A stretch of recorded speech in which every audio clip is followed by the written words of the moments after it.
அதிமுகவில் உட்கட்சி பூசல் வெடித்திருக்கக்கூடிய சூழலில் சென்னை ராயப்பேட்டையில் இருக்கக்கூடிய அதிமுக தலைமை அலுவலகத்தில் கூடுதல் போலீஸ் பாதுகாப்பு போடப்பட்டிருக்கிறது. அங்கிருந்த செய்தியாளர் குணசேகரன் இணைகிறார்.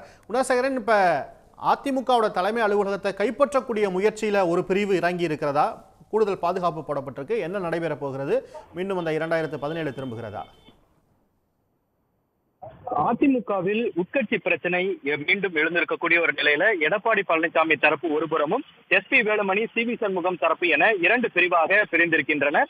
இதன் காரணமாக நேற்றைய தினம் சட்டப்பேரவையில் தமிழக வெற்றி கழகத்திற்கு எஸ்பி வேலுமணி, சி.வி. சண்முகம் உள்ளிட்டோர் பெரும்பான்மைக்கான ஆதரவுகளை தெரிவித்தார்கள். எடப்பாடி பழனிசாமியினுடைய தரப்பினர் 22 பேர் அதற்கு எதிர்ப்பு தெரிவித்திருந்தனர். அந்த அடிப்படையில் நேற்று மாலை 20க்கும் மேற்பட்ட அதிமுகவினுடைய முன்னாள் அமைச்சர்கள் மற்றும் மூத்த நிர்வாகிகள் என 20க்கும் மேற்பட்ட மாவட்ட செயலாளர்கள் மற்றும் துணை பொதுச்செயலாளர் நத்தம் விஸ்வநாதன் உள்ளிட்டோர் அந்த பொறுப்புகளில் இருந்து நீக்கப்பட்டு எடப்பாடி பழனிசாமி ஒரு உத்தரவு பிறப்பித்திருந்தார். அதிலும் குறிப்பாக அதிமுகவினுடைய முக்கிய முகமாக பார்க்கக்கூடிய அந்த 20க்கும் மேற்பட்ட முன்னாள் அமைச்சர்கள் மற்றும் மாவட்ட செயலாளர்களை கட்சியிலிருந்து நீக்கி அதிரடி உத்தரவு பிறப்பித்திருந்ததை அடுத்து அதன் பிறகு எடப்பாடி பழனிசாமியின் மீது தொடர்ந்து சி.வி. சண்முகம், எஸ்பி வேலுமணி உள்ளிட்டோர் பல்வேறு குற்றச்சாட்டுகளை முன்வைத்திருந்தார்கள். இந்த அடிப்படையில் பல்வேறு மாவட்டங்களிலிருந்து, அதாவது குறிப்பாக விழுப்புரம், கோவை, நெல்லை, நாமக்கல் உள்ளிட்ட பல்வேறு மாவட்டங்கள் இருக்கக்கூடிய எடப்பாடி பழனிசாமியினுடைய ஆதரவு நிர்வாகிகள், தொண்டர்கள் உள்ளிட்டோர் எடப்பாடி பழனிசாமிக்கு எதிராக வாக்களித்திருக்கக்கூடிய இந்த மாவட்ட செயலாளர் எஸ்பி வேலுமணி, சி.வி. சண்முகம் உள்ளிட்டோரினுடைய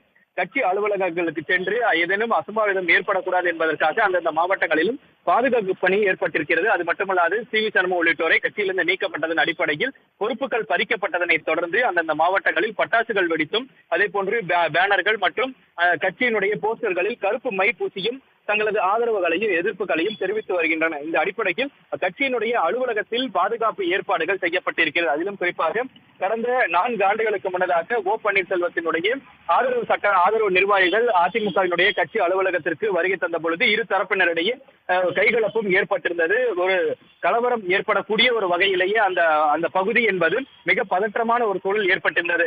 அதன் காரணமாக இன்றைய தினம் இது போன்ற ஒரு சூழல் ஏற்படக்கூடாது என்பதற்காக அதிமுகவினுடைய கட்சி அலுவலகத்தில் முன்பாக 50க்கும் மேற்பட்ட காவல்துறையினர் பாதுகாப்பு பணியில் ஈடுபட்டு இருக்கிறார்கள். எடப்பாடி பழனிசாமி தரப்பு ஒருபுறமும், எஸ்பி வேலுமணி, சி.வி. சண்முகம் தரப்பு ஒருபுறமும் என இரு தரப்பினரும் மாறி மாறி தொடர்ந்து பிரச்சனைக்குள்ளாகக்கூடிய ஒரு நிலையில் இது போன்ற ஒரு பாதுகாப்பு ஏற்பாடுகள் செய்யப்பட்டிருக்கிறது. அதிமுக தலைமை அலுவலகத்தில் ஒரு உதவி ஆணையர், 3 காவல் ஆய்வாளர்கள், அதே போன்று 9 உதவி ஆய்வாளர்கள் என 50க்கும் மேற்பட்ட காவல்துறையினர் சுழற்சி முறையில் நேற்று இரவு முதலிருந்தே பாதுகாப்பு பணியில் ஈடுபடுத்தப்பட்டிருக்கிறார்கள். இதன் காரணமாக அதிமுக அலுவலகம் அந்த சாலை என்பது தற்பொழுது காவல்துறையினர் நிறைந்து இருக்கக்கூடிய ஒரு நிலையும், அதே போன்று பதற்றம் நிறைந்திருக்கக்கூடிய ஒரு நிலையாகவும் அந்த பகுதி தற்பொழுது பார்க்க முடிகிறது. விவரங்களுக்கு நன்றி குணசேகரன். உடனுக்குடன் செய்திகளை தெரிந்து கொள்ள சன் நியூஸ் பெல் ஐகானை கிளிக் பண்ணுங்க.